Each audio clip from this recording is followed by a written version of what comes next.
Quel est le signe le plus dangereux qui puisse se manifester chez une personne au sein de sa propre famille? À première vue, cette question semble simple.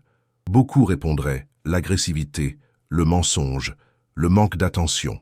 Mais si nous regardons à travers le prisme de Carl Jung, nous nous rendons compte que le véritable danger n'apparaît pas aussi clairement.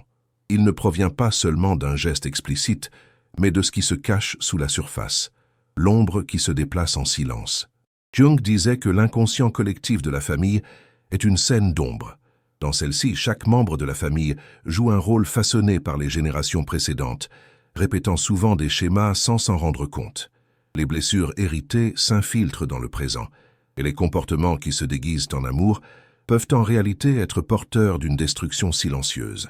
C'est dans ce domaine que le danger devient réel, lorsque la violence n'est pas déclarée, mais vécue sous forme de silence lourd, de regards méprisants ou de comparaisons constantes. Le plus grand risque ne réside donc pas dans le conflit ouvert, les cris ou les disputes. Ceux-ci, d'une certaine manière, apportent encore de la lumière. Ils clarifient le problème, exposent la blessure. Le danger le plus profond réside dans ce qui reste caché, dans ce qui n'est pas nommé, mais qui se ressent dans chaque geste. C'est le masque qui dissimule l'hostilité. C'est l'affection forcée qui, au lieu de nourrir, emprisonne. C'est la phrase apparemment innocente qui cache la jalousie, le contrôle ou le désir de rabaisser. Pour ceux qui ont dépassé la cinquantaine, cette réalité n'est pas théorique. Tout le monde, à un moment donné de sa vie, a déjà reconnu ce regard figé lors d'un dîner de famille, a déjà entendu ce mot qui semblait être un compliment, mais qui cachait du venin, a déjà ressenti le poids d'une présence qui étouffe la joie dans une pièce. Ces signes n'apparaissent pas par hasard. Ils sont les symptômes de forces inconscientes qui traversent les générations et s'expriment dans les relations les plus intimes. Le plus intrigant, c'est que ces signes ne sont presque jamais reconnus par ceux qui les portent. Jung disait que l'ombre est tout ce que la personne ne veut pas voir en elle-même. Le parent contrôlant croit qu'il ne fait que prendre soin. Le frère envieux jure qu'il est simplement honnête. Le père critique pense qu'il ne fait qu'éduquer. Mais derrière cette justification se cache une ombre active qui façonne la relation et répand le ressentiment. Et qu'est-ce qui rend ce signe si dangereux? Le fait qu'il sape la confiance de l'intérieur. Alors qu'un conflit ouvert peut être affronté, discuté, traité, l'ombre déguisée ronge lentement, créant des fissures invisibles. Un jour, c'est une critique subtile. Le lendemain, c'est une absence inexplicable. Puis, c'est un silence qui pèse plus lourd que n'importe quel mot. Lorsque nous nous en rendons compte, le lien est déjà affaibli, et l'intimité qui aurait dû être une source de protection se transforme en terrain de méfiance. C'est là le grand piège. Croire que le danger réside uniquement dans ce qui est visible.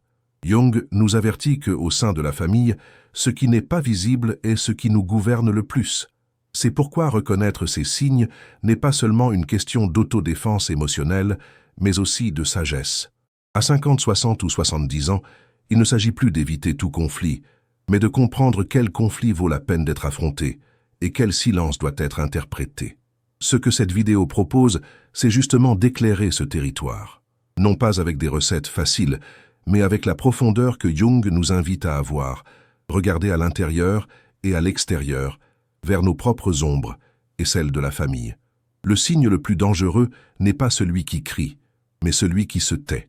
Ce n'est pas celui qui s'impose clairement, mais celui qui manipule sous le couvert de l'affection. Reconnaître ce signe est la première étape pour ne pas en être victime, et, surtout, pour ne pas le transmettre. Au fond, la question que nous posons est la suivante.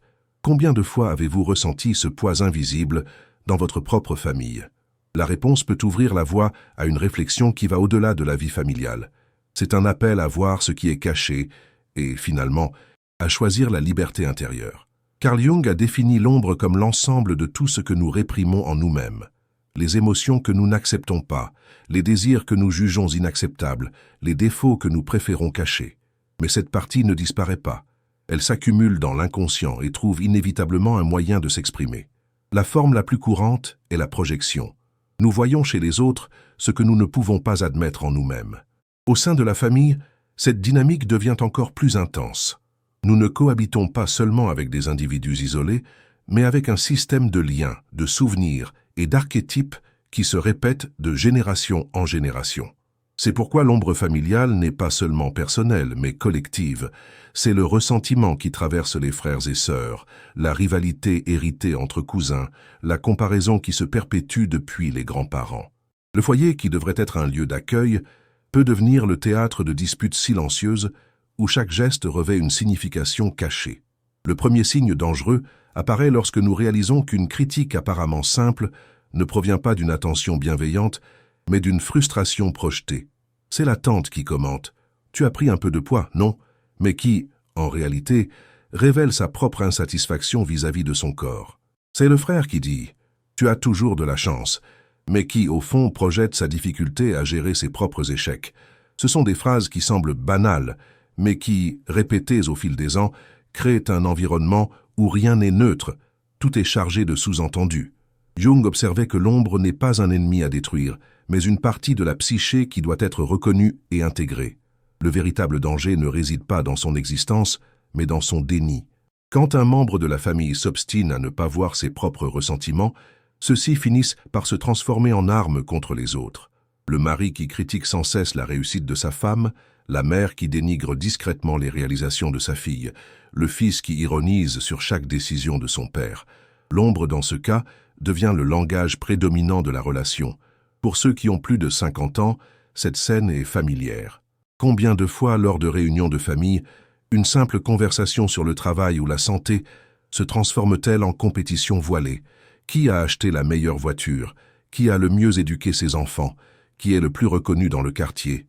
Ce qui semble être une conversation quotidienne n'est souvent que l'ombre qui se manifeste, des comparaisons et des jalousies qui révèlent des frustrations non exprimées. Et pourquoi est-ce si dangereux? Parce que l'ombre déforme la perception de la réalité. Elle transforme les frères et sœurs en rivaux, les parents en juges et les enfants en accusateurs. Un geste d'affection peut être considéré comme une obligation. L'aide offerte est perçue comme une intrusion. Un conseil sonne comme une humiliation. Peu à peu, les liens s'empoisonnent et la confiance s'effrite. Contrairement à une dispute ouverte qui peut être résolue par le dialogue, l'ombre opère avec subtilité. Elle ronge lentement, de manière presque invisible, jusqu'à ce qu'un jour, la relation se rompe de manière irréparable. Reconnaître l'ombre dans la famille demande du courage. Il s'agit de regarder au-delà de ce qui est dit et de percevoir ce qui est réellement communiqué. Lorsqu'une critique est formulée, il faut se demander, est-ce par amour ou par ressentiment? Lorsqu'un compliment est fait, est-il sincère ou cache-t-il de l'ironie? Lorsqu'un silence pèse, est-ce un moment de repos ou un rejet? Ces signes, bien que discrets, en disent plus long que n'importe quel mot. Mais il y a aussi une leçon personnelle à tirer. Jung disait que ce qui nous dérange le plus chez les autres est souvent le reflet de quelque chose que nous n'acceptons pas encore en nous-mêmes.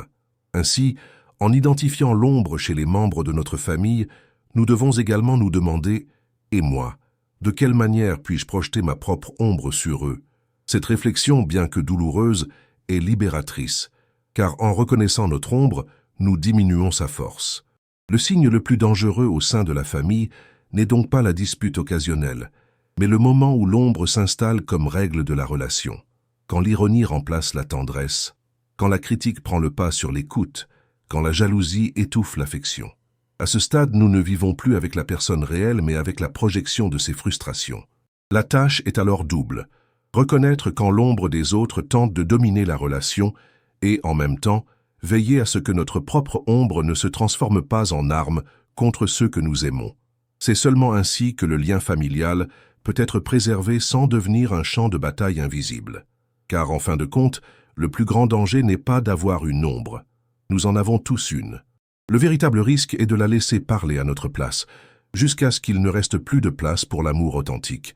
Si vous aimez ce genre de réflexion, abonnez-vous à la chaîne et activez les notifications pour ne manquer aucune vidéo. Carl Jung a décrit la persona comme le masque social que chaque individu utilise pour se présenter au monde. Elle n'est pas nécessairement fausse ou malveillante, il s'agit d'une adaptation nécessaire à la vie en société. C'est le visage que nous montrons dans certains contextes. Le professionnel compétent au travail, l'ami amusant lors des réunions, le voisin serviable dans la communauté. Sans la persona, il serait impossible de vivre en harmonie, car les relations humaines exigent, dans une certaine mesure, une médiation entre ce que nous sommes et ce que nous montrons. Mais dans le cadre familial, ce masque peut prendre un aspect plus perfide. La persona qui devrait servir à faciliter la vie sociale devient un instrument de manipulation et de pouvoir. Cela s'explique par le fait qu'au sein de la famille, il existe déjà une intimité et un lien profond. Lorsque quelqu'un insiste pour porter un masque, au lieu de se montrer tel qu'il est, le résultat n'est pas une cohabitation saine, mais une tromperie. Le signe dangereux apparaît lorsque l'affection cesse d'être spontanée et devient un outil de contrôle. Un exemple clair est celui du parent qui s'inquiète trop, l'oncle qui appelle toujours pour savoir où vous êtes, non par amour sincère, mais pour se sentir indispensable ou pour critiquer vos choix. La sœur qui vient aider aux tâches ménagères, mais qui en profite pour souligner chaque détail où vous avez échoué. Le geste semble attentionné, mais il est accompagné de venin. Derrière le masque de l'affection se cache un besoin de supériorité. Techniquement, la persona fonctionne comme une défense psychique. Elle nous protège du jugement extérieur, nous permettant de jouer des rôles sociaux sans révéler notre vulnérabilité intérieure. Le problème survient lorsque la persona cesse d'être un outil et devient l'identité principale. À ce stade, l'individu n'agit plus à partir de son essence, mais à partir d'un masque qu'il a appris à utiliser. Au sein de la famille, ce masque crée des relations superficielles, où tout le monde semble être en harmonie, mais où règne une tension constante. Pour ceux qui ont dépassé la cinquantaine, ce mécanisme est facilement identifiable. Combien de fois avez-vous vu un parent sourire et complimenter quelqu'un devant tout le monde, mais ensuite, en privé, critiquer acerbe cette même personne? C'est le fonctionnement typique de la persona. Elle projette une image agréable, tout en cachant des intentions moins nobles. Le danger est que, au sein de la famille, l'affection masquée peut se perpétuer pendant des décennies, sans jamais être remise en question. Cette affection déguisée devient encore plus toxique lorsqu'elle est utilisée comme monnaie d'échange. La mère qui rappelle constamment à son fils tout ce qu'elle a fait pour lui, exigeant en échange une obéissance éternelle. Le père qui utilise ses sacrifices passés comme justification pour contrôler les décisions présentes. Le frère qui n'offre son aide que s'il reçoit une reconnaissance publique. Dans ces cas, l'attention n'est pas gratuite, c'est une forme de chantage émotionnel. Jung avertissait que le véritable amour n'exige pas de soumission, mais la persona déguisée en affection recherche exactement cela, la soumission et la dépendance. Le signe dangereux réside donc dans la distorsion de l'affection. Lorsqu'un geste d'amour s'accompagne d'une exigence, lorsque l'aide s'accompagne d'une humiliation, lorsque l'affection apparaît comme un masque pour le contrôle, il faut être vigilant. Car cette forme d'affection ne construit pas, elle emprisonne seulement. Elle crée des liens basés sur la peur de décevoir ou la culpabilité de ne pas rendre l'appareil. D'un point de vue psychologique, cette dynamique maintient la famille dans un état d'infantilisation. Les membres ne grandissent pas émotionnellement, car l'affection n'est jamais mûre ou libre. Elle est toujours conditionnée. Ainsi, les enfants restent dépendants de leurs parents, même à l'âge adulte, les frères et sœurs rivalisent pour obtenir une approbation éternelle, et les mariages deviennent des arènes de manipulation déguisées en attention. Pour rompre avec ce schéma, il est nécessaire de faire la distinction entre l'affection authentique et l'affection masquée. Le véritable amour n'exige pas une obéissance aveugle, n'humilie pas, ne contrôle pas. Il offre à l'autre l'espace nécessaire pour être qui il est, sans imposition cachée. L'affection qui porte un masque laisse toujours un sentiment de lourdeur, de dette, d'obligation. Ceux qui la reçoivent ne se sentent jamais vraiment aimés, mais seulement manipulés. C'est pourquoi l'enseignement de Jung reste d'actualité. La persona est utile, mais dangereuse lorsqu'elle est utilisée à l'excès. Au sein de la famille, elle peut être à l'origine de nombreuses souffrances silencieuses. Reconnaître quand l'attention est sincère et quand elle n'est qu'un déguisement du pouvoir est une étape fondamentale pour préserver la santé émotionnelle. En fin de compte, la question qui se pose est la suivante. L'affection qui circule dans votre famille est-elle libre ou conditionnée? Si elle est conditionnée, attention, derrière le masque, il peut y avoir non pas de l'amour, mais une prison émotionnelle déguisée en affection. Et c'est sans aucun doute l'un des signes les plus dangereux qui puissent exister au sein d'un foyer. Carl Jung nous a enseigné que les complexes ne sont pas seulement des idées passagères, mais des noyaux d'énergie psychique qui prennent vie dans l'esprit. Ils nous dominent de manière presque autonome, nous poussant à agir de certaines manières de façon répétée, même lorsque nous ne le souhaitons pas consciemment. Au sein de la famille, L'un des complexes les plus destructeurs est le complexe de pouvoir. Ce complexe se manifeste chez le parent qui a toujours besoin d'être aux commandes. C'est celui qui décide de ce que tout le monde doit faire, qui corrige chaque détail, qui se sent offensé lorsque son opinion n'est pas suivie. À première vue, cela peut sembler n'être que du zèle, de la précaution ou même de l'expérience de la vie. Mais lorsque nous y regardons de plus près, nous nous rendons compte que ce contrôle excessif ne naît pas de l'amour, mais de la peur de perdre sa place, la peur d'être oublié, la peur de ne plus être nécessaire. Cette peur, déguisée en autorité, ronge silencieusement les relations. Le complexe de pouvoir peut prendre différentes formes. Il se retrouve chez le père qui, même après que ses enfants sont adultes, insiste pour décider de leur carrière, de leur mariage, de leur choix. Il se retrouve chez la mère qui se présente comme indispensable, mais qui, derrière ses soins, ne permet pas à ses enfants de devenir autonomes.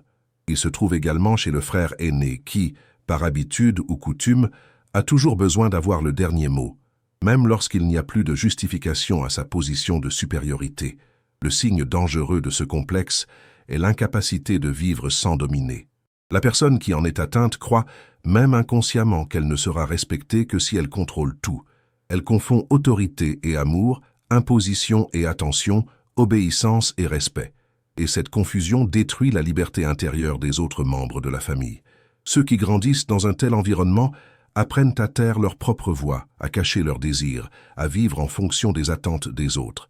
D'un point de vue psychologique, le complexe de pouvoir fonctionne comme une prison invisible.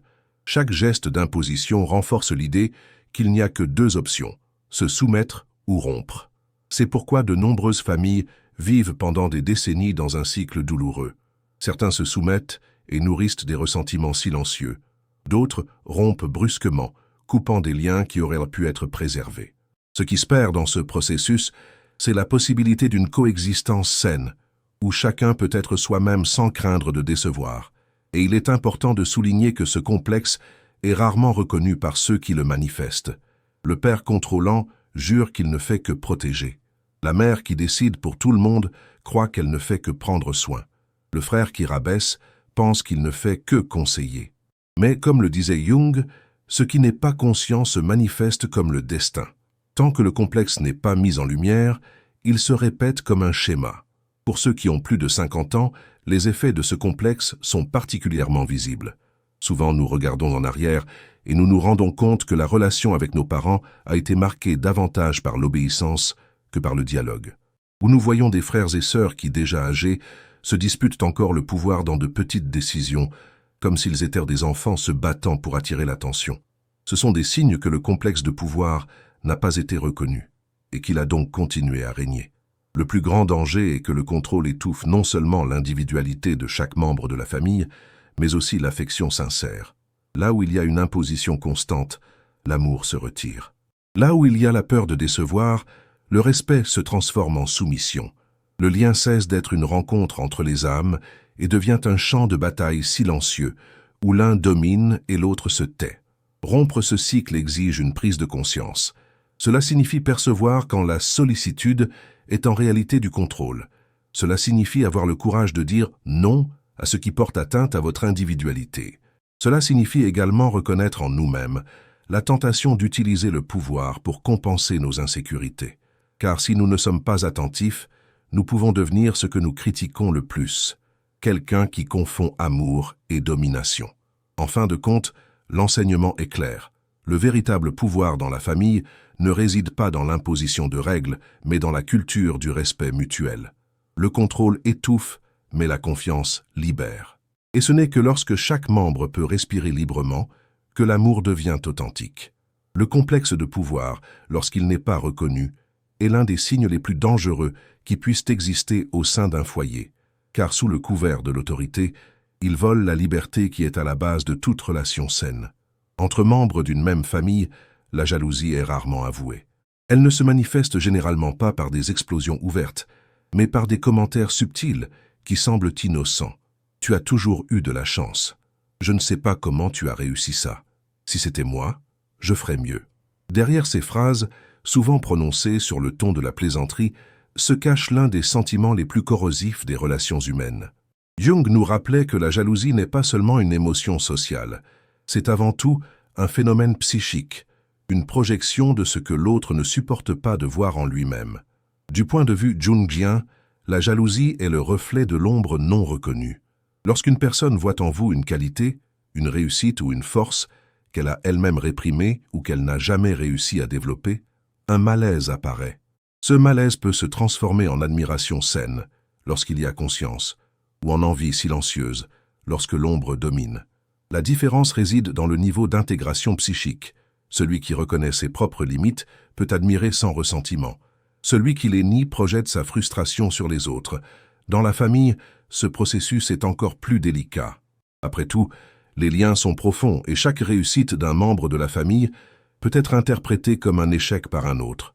Le frère qui s'est marié le premier, la fille qui a obtenu l'emploi le plus prestigieux, le cousin qui a acheté la plus grande maison. Ce qui devrait être un motif de célébration devient un déclencheur de ressentiment. Dans ce contexte, l'envie agit comme un courant caché.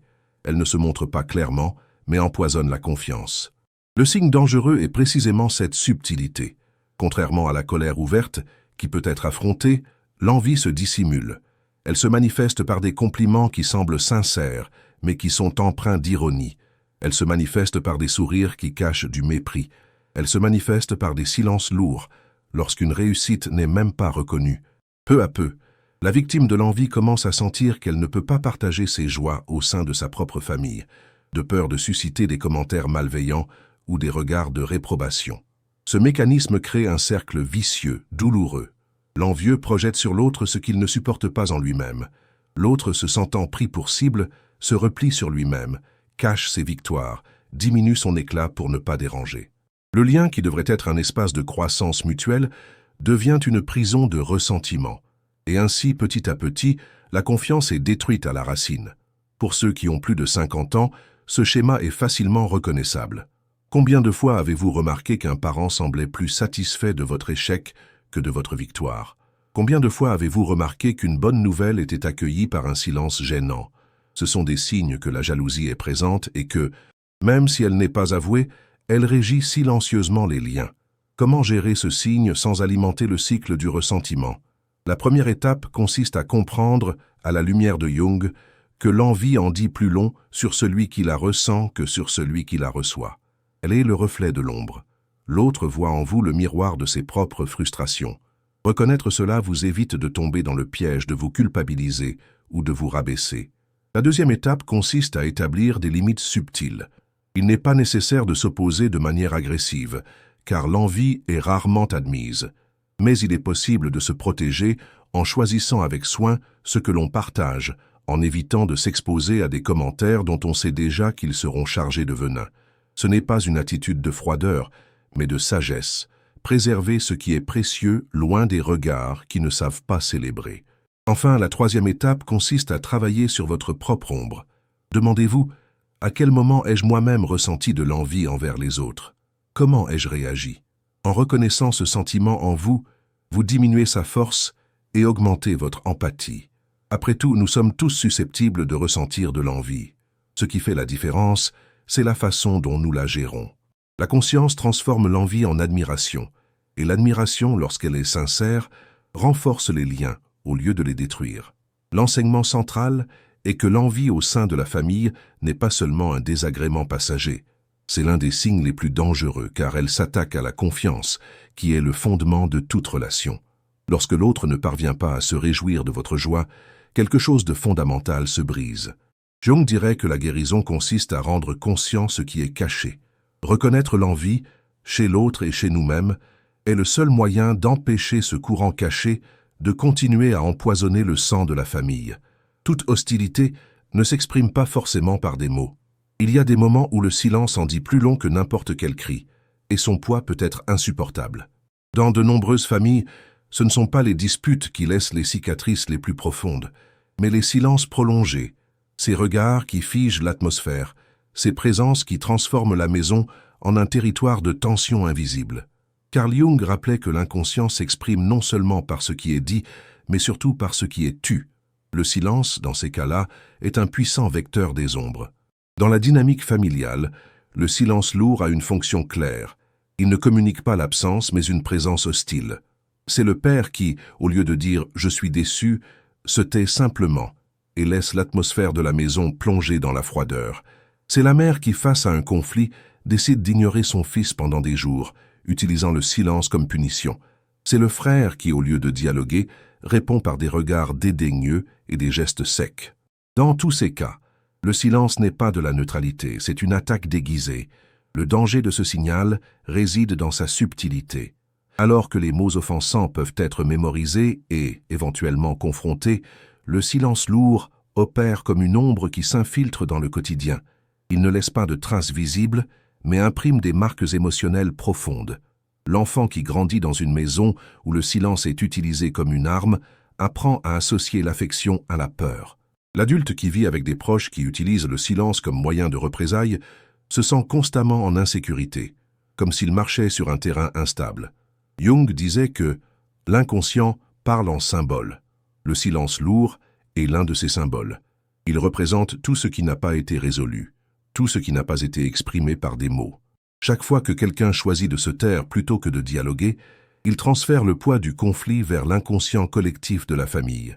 Ce poids, à son tour, ne disparaît pas. Il se transmet de génération en génération. C'est ainsi que nous voyons des familles entières marquées par la froideur, où l'affection est rare et où le dialogue est remplacé par la distance. Pour ceux qui ont plus de 50 ans, ce schéma est facilement reconnaissable. Combien de fois êtes-vous entré dans une maison et avez-vous remarqué l'atmosphère pesante, même si personne n'avait rien dit? Combien de fois avez-vous participé à un dîner où tout le monde parlait de banalité, mais où le silence entre deux personnes en particulier était assourdissant? Ce sont là des signes évidents que le silence est chargé de rancœur. Le plus dévastateur est que le silence peut être perpétué comme une tradition. Les parents qui n'ont pas appris à dialoguer enseignent, sans s'en rendre compte, que le silence est la meilleure façon de gérer les conflits. Les enfants reproduisent ce schéma dans leur propre foyer, créant ainsi un héritage de froideur émotionnelle. L'absence de mots devient, paradoxalement, le langage de la famille. Et dans ce scénario, l'amour n'est pas explicitement nié, mais il n'est pas non plus pleinement vécu. D'un point de vue psychologique, le silence lourd est un terrain fertile pour les projections. Quand quelqu'un n'explique pas son éloignement, l'autre comble ce vide avec ses propres insécurités. J'ai dû faire quelque chose de mal. Il ne m'aime plus. Elle ne me respecte pas. Ainsi, le silence, en plus de blesser, crée des fantômes qui augmentent encore plus la distance. C'est un cercle vicieux qui maintient tout le monde prisonnier du ressentiment. Comment gérer ce signal invisible? La première étape consiste à reconnaître que le silence n'est pas toujours synonyme de paix. Il existe des silences qui guérissent, qui offrent du repos, qui permettent la réflexion. Mais il existe aussi des silences qui pèsent, qui étouffent, qui sont chargés de rancœur. Il est essentiel de faire la différence entre les deux. Le silence pesant n'apporte jamais la sérénité. Il laisse l'âme inquiète. La deuxième étape consiste à briser le cycle. Cela ne signifie pas provoquer des disputes ou forcer des conversations immédiates, mais ouvrir la voie à un véritable dialogue. Demander de manière ferme et respectueuse « J'ai remarqué ton silence. Cela signifie-t-il quelque chose ?» ou « Pouvons-nous parler de ce qui se passe ?» Ce geste peut désamorcer des décennies de distanciation, car il met le conflit au grand jour. Jung disait que ce qui est conscient peut être transformé. Ce qui reste inconscient gouverne comme le destin. Nommer le silence, c'est s'en libérer. Enfin, il est également essentiel d'observer notre propre rôle. Combien de fois avons-nous utilisé le silence comme une arme, croyant que c'était simplement un moyen de nous protéger? Combien de fois nous sommes-nous renfermés, au lieu de dire ce que nous ressentions? Assumer cette responsabilité personnelle est une étape nécessaire pour briser le schéma. L'enseignement central est clair. Le silence pesant est l'un des signes les plus dangereux au sein de la famille, car il détruit sans laisser de traces. Il ne nuit pas seulement au moment présent, mais compromet également la possibilité d'une intimité future. Briser ce cycle exige du courage, de la conscience et surtout la volonté de remplacer l'hostilité voilée par des mots authentiques. Car en fin de compte, ce sont toujours les mots, même imparfaits, qui sauvent, tandis que le silence rancunier emprisonne. L'un des enseignements centraux de Carl Jung est direct et profond. Ce qui ne devient pas conscient se répète comme une fatalité. Quand on parle de famille, cette phrase prend tout son sens, car c'est précisément dans le cadre familial que les schémas inconscients trouvent un terrain fertile pour se perpétuer. Ce qui n'a pas été résolu par une génération revient dans la suivante, comme si la vie insistait pour montrer qu'une blessure non cicatrisée reste ouverte. Des familles entières peuvent être marquées par des cycles d'alcoolisme, de violence, de soumission ou de désunion. Un grand-père autoritaire engendre un père tout aussi rigide. Un père absent ouvre la voie à un fils qui répète l'absence. Une mère soumise transmet sans s'en rendre compte la même attitude à sa fille. C'est comme si la vie avait créé un scénario et que tous, inconsciemment, devenaient des acteurs qui jouent à la même pièce, génération après génération. Le signe dangereux ici est précisément la répétition. Lorsque nous réalisons que l'histoire n'avance pas, mais revient au même point. Le fils qui devient le même père autoritaire qu'il avait juré de ne jamais imiter. La fille qui, malgré les larmes de son enfance, choisit des partenaires qui reproduisent la même humiliation subie par sa mère. Le petit-fils qui, même sans connaître tous les détails de l'histoire familiale, semble revivre les mêmes drames, comme s'il avait hérité non seulement du sang, mais aussi des blessures. Jung expliquait que ces schémas persistent parce qu'ils ne sont pas conscients. Ils restent des contenus psychiques refoulés mais actifs, cherchant à s'exprimer. Tant qu'ils ne sont pas mis en lumière par la conscience, ils régissent la vie des gens comme un destin inévitable. Et le plus cruel est que, souvent, la répétition s'accompagne de l'illusion du choix. L'individu croit avoir décidé par lui-même, alors qu'en réalité, il n'a fait que suivre le chemin que l'ombre de la famille avait déjà tracé. Pour ceux qui ont dépassé la cinquantaine, ce thème touche profondément, car regarder en arrière signifie réaliser combien de ces cycles se sont déjà manifestés dans leur propre histoire. Peut-être avez-vous reconnu en vous les mêmes gestes que ceux de votre père ou de votre mère. Peut-être avez-vous remarqué avec étonnement que vous répétez des phrases que vous aviez juré de ne jamais dire. Ou, plus douloureux encore, vous avez peut-être vu vos enfants reproduire des comportements que vous avez essayé d'éviter, mais qui, d'une manière ou d'une autre, se sont infiltrés en eux. C'est là que la conscience devient libératrice. La première étape pour briser le cycle est de le percevoir. Il ne sert à rien de le nier ou de le justifier. Il faut admettre, oui, l'histoire se répète. Cette admission ouvre la possibilité de choisir.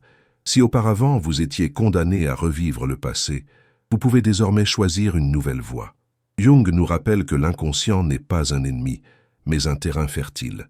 Lorsqu'il est éclairé, il offre des ressources pour la transformation.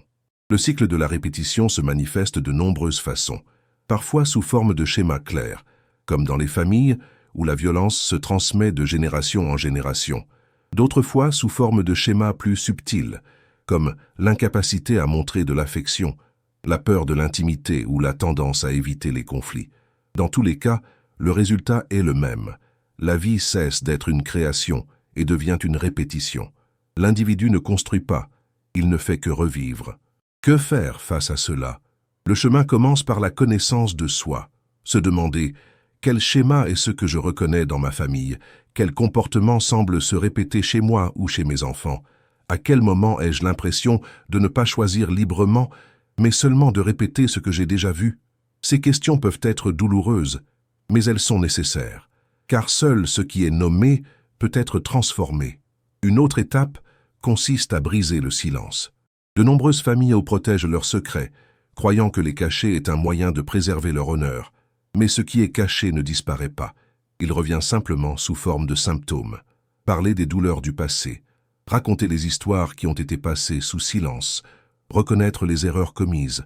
Tout cela fait partie du processus qui consiste à faire remonter à la conscience ce qui était auparavant caché. En fin de compte, la leçon est claire. Nous ne sommes pas condamnés à répéter les erreurs du passé, mais nous sommes condamnés à les répéter si nous n'en avons pas conscience. Le cycle de la répétition est l'un des signes les plus dangereux au sein de la famille, car il se dissimule sous l'apparence de la normalité. Il semble simplement refléter la vie telle qu'elle est, alors qu'il s'agit en réalité d'une vie vécue selon d'anciens scénarios. Briser ce cycle est un acte de courage, et en même temps d'amour. Le courage d'affronter ses propres ombres et l'amour pour ceux qui viendront après, car lorsqu'on choisit de ne pas répéter, on ouvre la voie à ses enfants et petits-enfants pour qu'ils vivent plus librement. La répétition n'est une fatalité que tant qu'elle est inconsciente. Éclairée par la conscience, elle devient une possibilité de création. Et c'est là que l'histoire de la famille peut enfin changer. Quand on parle de trahison, beaucoup pensent immédiatement aux cas conjugaux, le mari infidèle, la femme qui abandonne. Mais au sein de la famille, la trahison va bien au-delà du mariage. Elle peut se manifester de manière plus subtile, mais tout aussi dévastatrice. C'est le frère qui révèle un secret confié pendant l'enfance. C'est la mère qui préfère clairement un enfant à l'autre, créant des blessures invisibles qui ne guérissent jamais. C'est le père qui abandonne physiquement ou émotionnellement, laissant un vide qu'aucun mot ne peut combler. Carl Jung nous rappelle que la psyché humaine est peuplée d'archétypes, des images universelles qui façonnent nos expériences. Au sein de la famille, l'un des archétypes les plus douloureux qui puissent émerger est celui de l'archétype de l'ennemi. Il se manifeste précisément dans la trahison. Lorsque celui qui devrait protéger devient une menace, lorsque le cercle de confiance se brise de l'intérieur. C'est pourquoi la trahison familiale fait tellement plus mal que tout autre. Parce qu'elle ne vient pas de l'extérieur, d'un étranger, mais du sein même du foyer, de l'espace qui devrait être un refuge. Le signal d'alarme est ici clair. La trahison est un tournant décisif. Après elle, rien n'est plus comme avant. Le frère qui a trahi la confiance ne sera plus vu du même œil.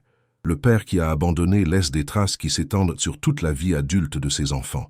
La mère qui a fait des distinctions entre ses enfants sème les graines d'une rivalité qui se perpétuera pendant des décennies. L'archétype de l'ennemi, lorsqu'il est activé au sein de la famille, détruit le sol où devrait germer l'affection la plus sûre. Jung disait que l'inconscient collectif conserve à la fois les images de protection et celles de menace. Au sein de la famille, nous espérons trouver l'archétype du soignant, du guide, du compagnon. Lorsque, au contraire, l'ennemi apparaît, la blessure est archétypale. Elle touche des couches profondes de l'âme qui ne guérissent pas facilement. C'est pourquoi de nombreuses personnes, même à un âge avancé, nourrissent de vieilles rancunes contre leur père, leur mère ou leurs frères et sœurs. Il ne s'agit pas seulement de blessures personnelles, mais de cicatrices qui touchent au cœur même de l'identité. Pour ceux qui ont dépassé la cinquantaine, l'expérience montre que la trahison familiale peut prendre de nombreuses formes. Parfois, elle est explicite, héritages injustes, promesses non tenues, abandon douloureux. D'autres fois, elle est silencieuse.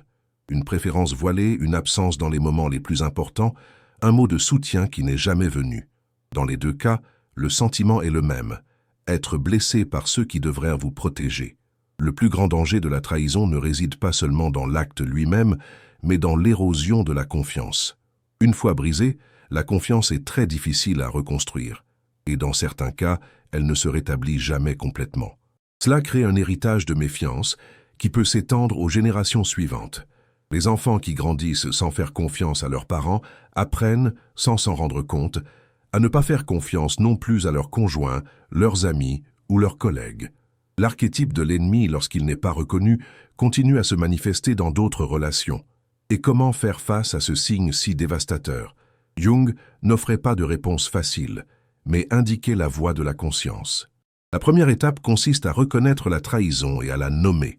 Beaucoup préfèrent à se taire, faire comme si de rien n'était, mais ce silence ne fait que renforcer l'archétype négatif. Il est nécessaire d'admettre la douleur pour ne pas être dominé par elle.